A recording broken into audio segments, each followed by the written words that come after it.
Hi everybody, welcome back. Today we're looking at another cheapo soldering station. This one's courtesy of Amazon, the SEEKONE ESD Safe SDL-996S. SEEKONE retails on Amazon for around 55 Canadian. It fluctuates between 45, 55, depending on the coupons, what have you. Around $35, $40 US, about 30 something euros. That being said, is it value for buck? I mean, these stations are popping up like crazy lately. Let's take a look. On the back of the unit, we have our AC input, 120 volts here in North America. Once again, it's switching as power supply, so I'm assuming this would work in Europe as well. 250 volt fuse, and yeah, the fuse is hidden right under that inlay here. Of course, it's grounded, we hope. We'll take a look in a second. Have some air vents here on the back, and that is basically it. You notice that hole? Originally, I thought that was some sort of a grounding area, but it's not. It's not. It's just an empty plastic hole that goes nowhere. Power switch, rocker switch located on the back of the unit. Underneath, we have our 4 rubber pads. Count them up, and this nice little isometric design here. More louves, air vents on the back of the unit as well, and we have 2 Phillips screws to take off the unit, well, the cover of the unit, to remove it. Here we have a 6-put input for the soldering iron, and once again our ESD safe moniker, SEEKONE 110 to 240 volt, hence the switch mode power supply, 50 to 60 hertz, and of course the SDL-996S logo. It's a weird name. How do they come up with these names? I don't know. All functionality is controlled by these 3 buttons. We have the plus and the minus, as well as our setting or function button. Pretty simple. Unit also ships with the AC plug. It's about 1.2 meters in length, or about 4 feet. Not uber powerful. We're looking at 60 watts max with this station. That is controlled by your 2.7-inch LCD display. Standard ceramic heating core, nothing new here. We're not talking 210 or 245 or whatever handles. This is just your standard tips. By the way, the SEEKONE ships in a pretty decent box. I gotta say, have the nice black and yellow going on. Essen, web.de. So like Sun GmbH. I'm just assuming this means that they can sell this in Europe as well. But yeah, so anyway, made in China, with some European designations. Actually, I think the best part of the station is actually the iron holder itself. Check it out. It's aluminum alloy, GF30, whatever that means, but aluminum alloy, and then give us one of these brass balls as well. Very nice. So, feels good. It's a solid little piece of hardware there. I like it. And of course, we have our indentations here for the tips. For the tips. And when it comes to the tips, we get 5 included with this package from SEEKONE. We got our knife point, a needle point, beveled, conical, and our standard tip. All in all, yeah, not a bad selection. Standard 900M. These may or may not. They probably would fit your Hako tips. Yeah, there you go. These tips are a dime a dozen, really. You can get replacements anytime, anywhere. And this has the ceramic heating core for the soldering iron itself. Included tip goes on like so, and you would just put that cover in and hand screw it on. Now, some people will use a wrench or pliers to screw it in. And finally, what would a soldering station be without? You guessed it. Hey, don't be camera shy. Solder. That's right. We even get SEEKONE giving us a nice little bit of leaded solder. Hey, can't argue with that. 0.8 diameter, 50 grams. Why not? Quick peek now at the inside of the SEEKONE. Here we are, not much to it. Tiny PCB. There's our main power board right in front of us. And the first thing that pops out is that huge power filtering capacitor. Whoa, it's a biggie. Some good grounding going on, so the station is grounded. Thank goodness for that.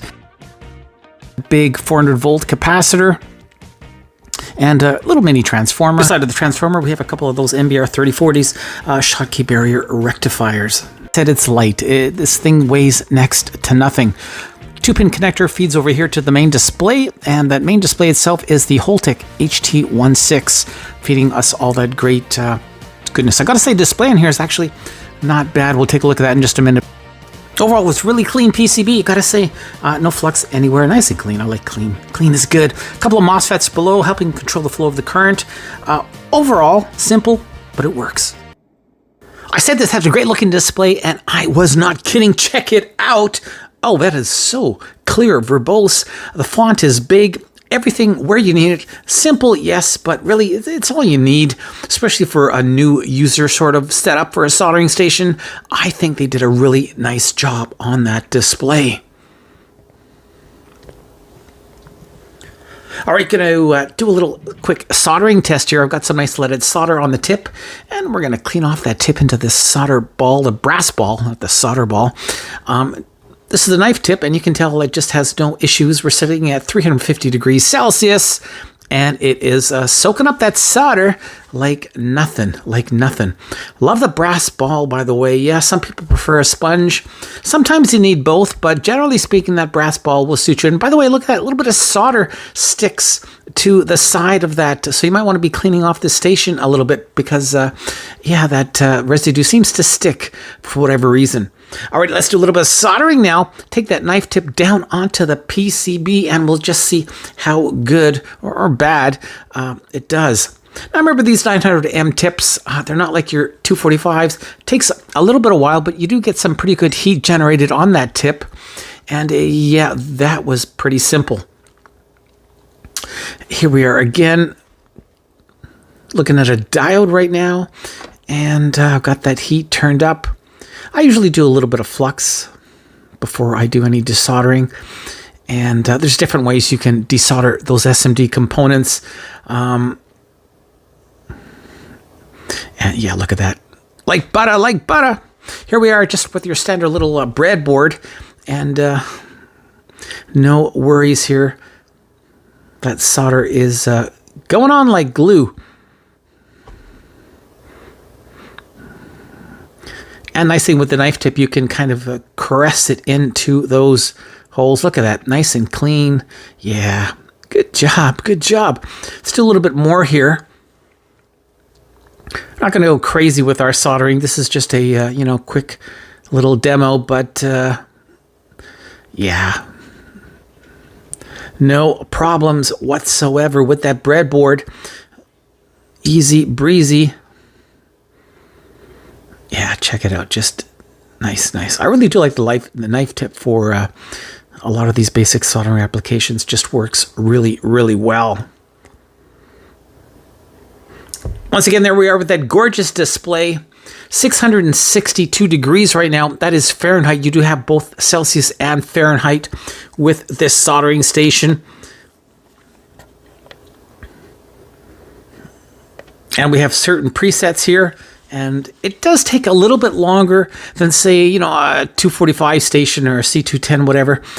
So you can see there is a countdown sort of involved here, not as quick or reactive as some of the other stations out there. But hey, let's not forget, this is like 35, 45 bucks Canadian. I mean, this is cheap like borscht. So, beggars can't be choosers, right? If you don't have patience, you probably don't want to get one of these Seek ones, but a little bit of patience, it's worth it.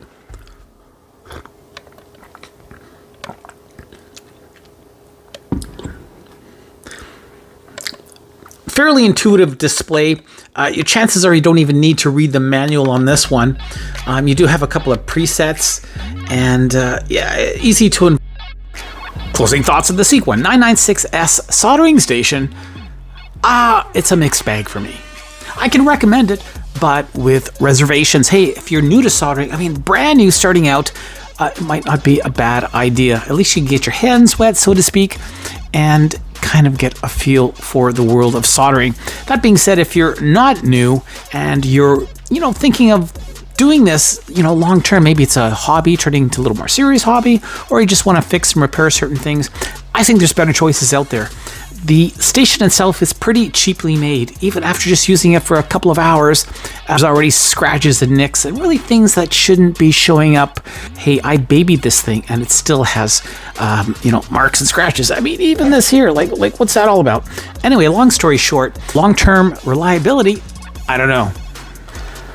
Yes, it's safe to use and it looks like a pretty decent station. In fact, I like the display, really clear, really verbose, and you don't have a whole lot of information thrown at you, but you have what you need.